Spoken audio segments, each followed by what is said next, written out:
few days ago, you may have seen the recent rumors that there is going to be a possibility that motorsports could be added to the Olympic Games in the near future. In fact, they could be implemented as soon as the 2028 Summer Games.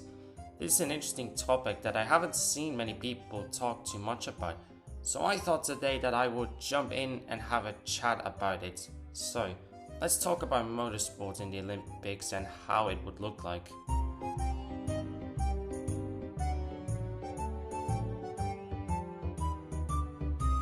So as I mentioned in the intro, there have been rumors and chats during the past few days where the International Olympic Committee, the people who host the Summer and Winter Olympic Games, have recently talked about the possibility of motorsports returning to the Olympic Games as soon as the 2028 Summer Games in Los Angeles. According to Reuters.com, Pierre Trochet, the president of the International Federation of American Football, told various reporters that the organizers of the 2028 Los Angeles Olympics expect to hand down their division on what sports will be included in the games within the coming weeks.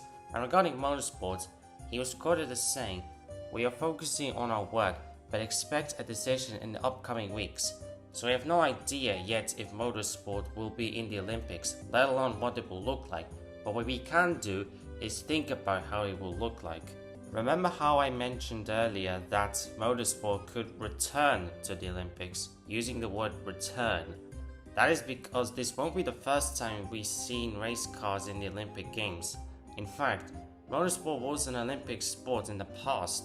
The first and only time we saw racing cars compete in the Olympics were in the Summer Olympics in Paris in the year 1900. Although back then it wasn't really officially classified as an Olympic sport. You see, the 1900 Olympics were held as part of the 1900 World's Fair.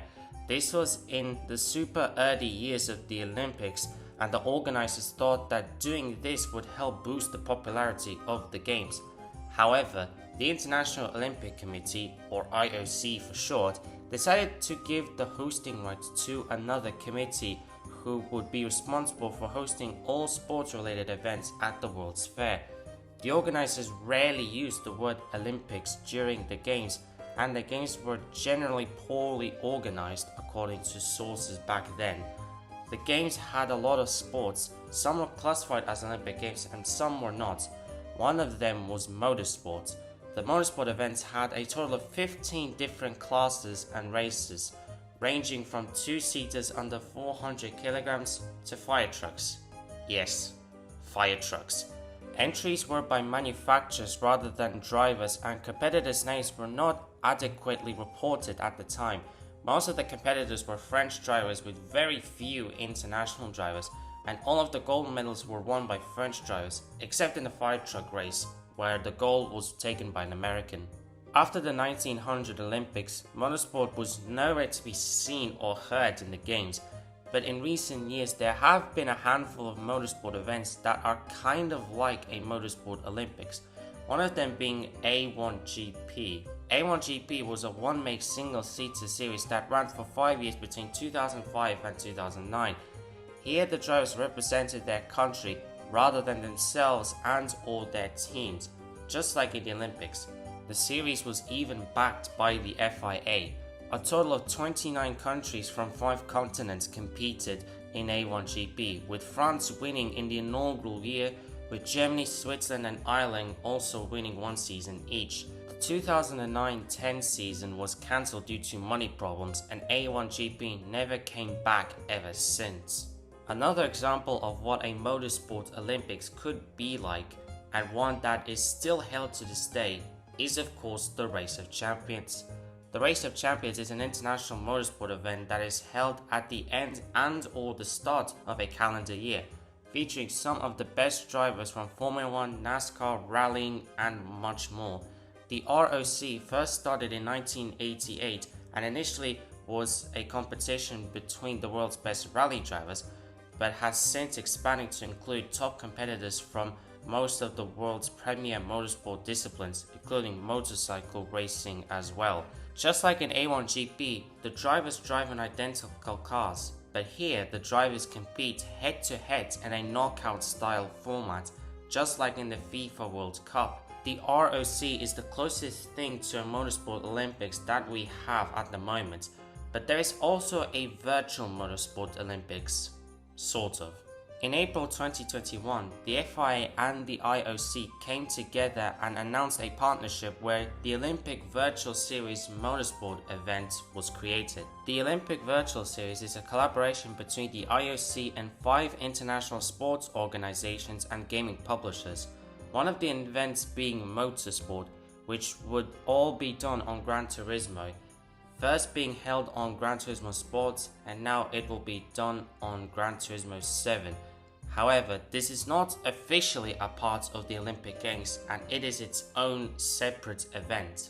So, we've had many international events that are kind of like a motorsport Olympics, but never a motorsport event in the actual Olympics itself, not since 1900.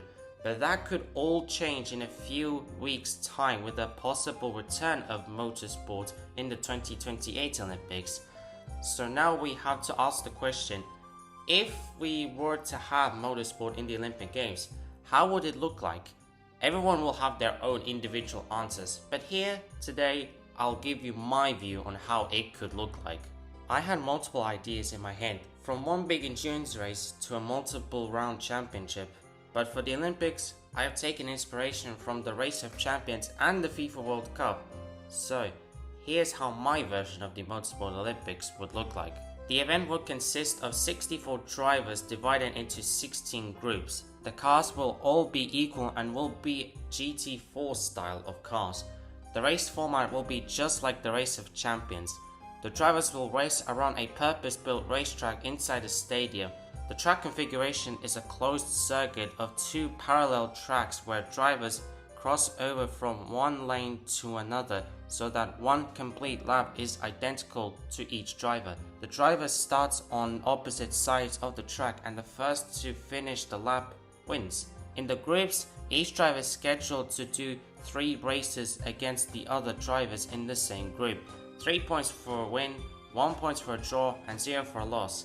The top 2 from each group advance to the knockout stage. If, for example, second and third in the groups have identical points, then who finishes ahead will be determined based on the biggest winning margin, where the stewards look at each driver's group stage races and take their biggest winning margins over a competitor, and the driver who had the bigger winning margin goes through. If the margins are somehow also the same, then an extra race will be held to determine who will finish ahead in the groups. After the group stages, the drivers advance to the knockout stage, where drivers go head to head once again, and the winner of each round advances to the next round. It starts with the round of 32, then the round of 16, then quarterfinals, then semi-finals, and the last 2 races will be a third place shootout, and of course the final to determine the winner. So that is going to be it for today's video. Motorsport in the Olympics is a very interesting topic, and it is something all of us motorsport fans would really love to see in the near future. Feel free to let me know in the comments below how would you rate the idea of motorsport in the Olympics and what type of videos I should do next. That will be it for today. Thank you guys for sticking around, and make sure to like this video and show some support by subscribing and following me on my other socials, which are all linked in my bio. But thank you for watching and goodbye.